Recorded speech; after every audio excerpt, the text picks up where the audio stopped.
صلی اللہ علیہ وسلم کے وصال ظاہری کے ایام قریب آئے تو حضور نے سرخ پٹی باندھی، تیز بخار ہے نبی کریم کو، دو صحابہ سہارا دے کے مسجد میں لائے، نبی پاک علیہ السلام کو بظاہر سہارا دے کے لایا گیا۔ کریم رسول نے لوگوں کو جمع کیا، حضور آج کیا ہونے والا ہے، آج کیا کہا جائے گا، آج کس لیے میٹنگ بلائی ہے؟ نبی کریم کے کل صحابہ جب مسجد میں جمع ہوئے تو کھچا کھچ مسجد بھری ہے۔ وصال ظاہری سے چند یوم پہلے کی بات، نبی پاک نے فرمایا آج تمہیں کوئی جہاد کی ترغیب نہیں دینی، آج کوئی نیا پیغام نہیں دینا، آج تمہیں بتانا ہے کہ رب نے اپنے بندے کو اختیار دیا ہے، چاہے تو دنیا میں رہے، چاہے تو اس کی بارگاہ میں حاضر ہو جائے۔ اس عبد نے بارگاہ ربوبیت کی طرف لوٹنے کا ارادہ کر لیا ہے۔ حضرت صدیق اکبر رونے لگے تو صحابہ نے کہا تمہیں کیا ہوا؟ کہنے لگے سمجھ نہیں رہے، کسی کی بات نہیں کر رہے، نبی پاک تو اپنی بات فرما رہے ہیں، اس نے جانے کا ارادہ کر لیا۔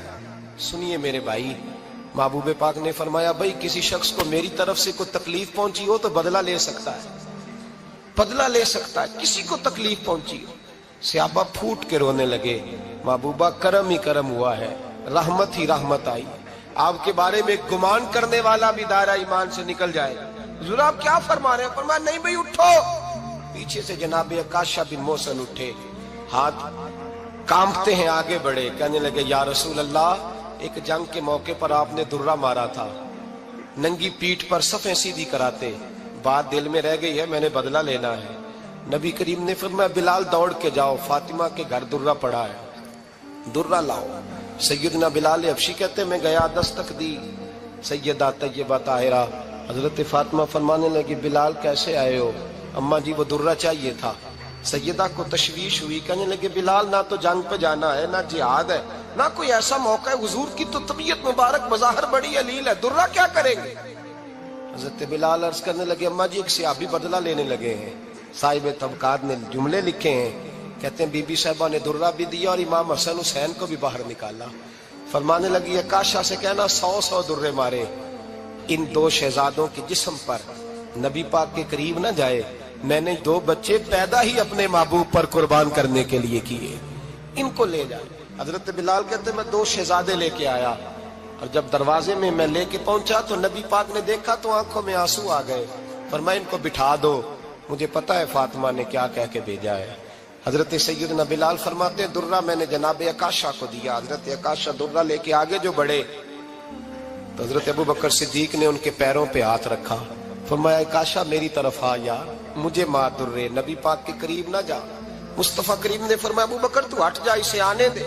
فرماتے ہیں میں چند قدم آگے گیا تو مولا علی شیر خدا نے میرے پیر پہ ہاتھ رکھا، کہنے لگے عکاشہ سوچ تو صحیح تو کیا کر رہا ہے؟ حضور نے فرمایا علی ہٹ جاؤ، میرا اور ان کا معاملہ ہے۔ جناب عکاشہ آگے بڑھ رہے، نبی کریم نے فرمایا میں اپنی امت کو درس دینا چاہتا ہوں، خبردار خبردار زندگی میں تمہارے ہاتھ سے زبان سے کسی کو تکلیف نہ پہنچنے پائے، خبردار یاد رکھنا وہ معاشرے بگڑ جاتے ہیں، وہ معاشرے تباہ کر دیے جاتے ہیں جہاں ظلم ہوتا ہے، جہاں زیادتی ہوتی ہے، جہاں لوگوں کو ستایا جاتا ہے۔ محبوب کریم کے قریب آئے حضرت عکاشہ کا، حضور میری پیٹھ ننگی تھی، آپ بھی ذرا کپڑا ہٹائیے۔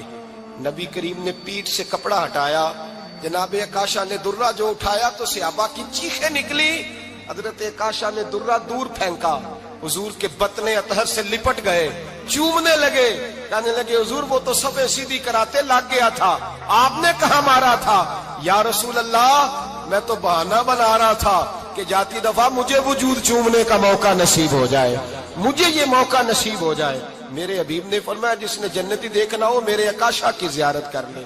بھائی ظلم کا دروازہ کھلا ہوا ہے اور لوگ بھول جاتے ہیں زیادتی کرتے ہوئے، وہ بہو سے ہی کیوں نہ کریں، وہ اپنے گھر کے بھول جاتے ہیں کہ شاید پوچھنے والا کوئی نہیں، شاید میزان نہیں لگے گا۔ ایران کے بادشاہ نے اپنے بیٹے کو پڑھانے کے لیے ایک استاد صاحب کا بندوبست کیا۔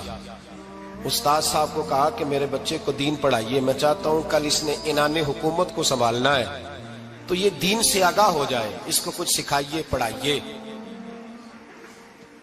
بہت نیک بزرگ بڑے درویش عالم پڑھانے لگے، اسباق مکمل ہو گئے، دین کے اسباق قرآن مجید پڑھایا، احادیث طیبہ کا درس دیا، اصول فقہ سے روشناس کرایا۔ جب بچے نے مکمل تعلیم حاصل کر لی اور آمین ہو گئی، دستار ہو گئی، فارغ ہو گئے، تو پھر ایک دن استاد صاحب نے کہا بیٹے کل تم نے ضرور آنا ہے، کچھ بات کرنی ہے۔ شہزادہ گیا ملنے استاد صاحب سے، استاد صاحب نے کنڈی لگا لی، ہاتھ میں درہ پکڑ لیا، مار مار کے پورے وجود کو زخمی کر دیا، کوئی غلطی نہیں، کوئی بات نہیں، مارا۔ اب بچہ آیا آ کے بادشاہ سلامت سے کہا کہ ابا جی سمجھ نہیں آئی، بڑا مارا ہے استاد۔ تو سیانے تھے نا بادشاہ، یہاں تو قاری صاحب روز کٹہرے میں کھڑے ہوتے ہیں، مولوی صاحب آپ نے میرے بچے کو کیوں مارا ہے؟ آپ 8,000 کے مولوی ہیں، میرا کئی کروڑ کا بچہ ہے، سویرے بدل لیں گے، خبردار آپ نے بچے کو ہاتھ لگایا، اپنی حیثیت میں رہے معاذ اللہ۔ جو قومیں استادوں کو کٹہروں میں کھڑا کرتی ہیں وہ ترقی نہیں کر پاتی، جو استادوں کو کٹہروں میں روز کھڑا کرتے ہیں۔ کہا ابا جی بڑا مارا ہے، تو والد بڑے سمجھدار تھے، کہنے لگے بیٹا استاد باپ ہوتا ہے، وہ زیادتی نہیں کرتا، کوئی بات ہوگی میں تیرے استاد کو کٹہرے میں نہیں بلاؤں گا۔ اماں سے بات کی، اماں کہنے لگی بیٹا میں تیرے باپ سے کیسے بات کروں، ڈرا تھا۔ وقت گزر گیا، 22 سال بیت گئے، 22 سال گزر گئے، بادشاہ کا انتقال ہوا، شہزادہ تخت پہ بیٹھا، پہلا حکم یہ دیا کہ میرے استاد کو بلاؤ، پہلا حکم۔ استاد جی بوڑھے ہو گئے تھے، چھڑی کے اوپر ٹیک لگا کے آئے اور بھویں سفید ہو کے جھک گئی تھیں، یوں آنکھ کھول کے بڑی مشکل سے دیکھا، کہنے لگے شہزادے حکم ہو۔ کم میں شہزادہ نہیں، اب میں بادشاہ بن گیا ہوں۔ استاد جی 22 سال بیت گئے، آپ نے مارا تھا، پر وہ درد چونکہ زیادتی کی تھی، میرا قصور کوئی نہیں تھا، تو نہ میری روح سے درد گیا ہے نہ میرے جسم سے گیا ہے، میں بے اختیار تھا، پوچھ نہیں سکتا تھا، آج با اختیار ہوا ہوں۔ سب سے پہلے پہلا حکم آپ کو دیا، بلایا ہے، بتائے کیوں مارا تھا، کیوں مجھے مارا تھا، میری زیادتی بتائے۔ تو استاد، بوڑھے استاد کی آنکھیں آنسوؤں سے بھر گئی، کہنے لگے بیٹے بس آج کے دن کے لیے مارا تھا، یہ جو دن آ گیا نا میری زندگی میں اس لیے مارا تھا، یہ میں چاہتا تھا میری زندگی میں وقت ہے، آج کے بس میری مراد پوری ہو گئی۔ کہا صاحب کس لیے، مجھے بھی سمجھائے۔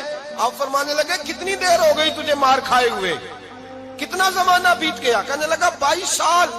فرمایا زخم بھولے تو نہیں، درد ختم تو نہیں ہوئی، تمہیں بات 1 منٹ کے لیے بھی تمہارے حافظے سے محو تو نہیں ہوئی؟ کہا استاد جی روز رات کو یاد آتی، روز خیال آتا تھا۔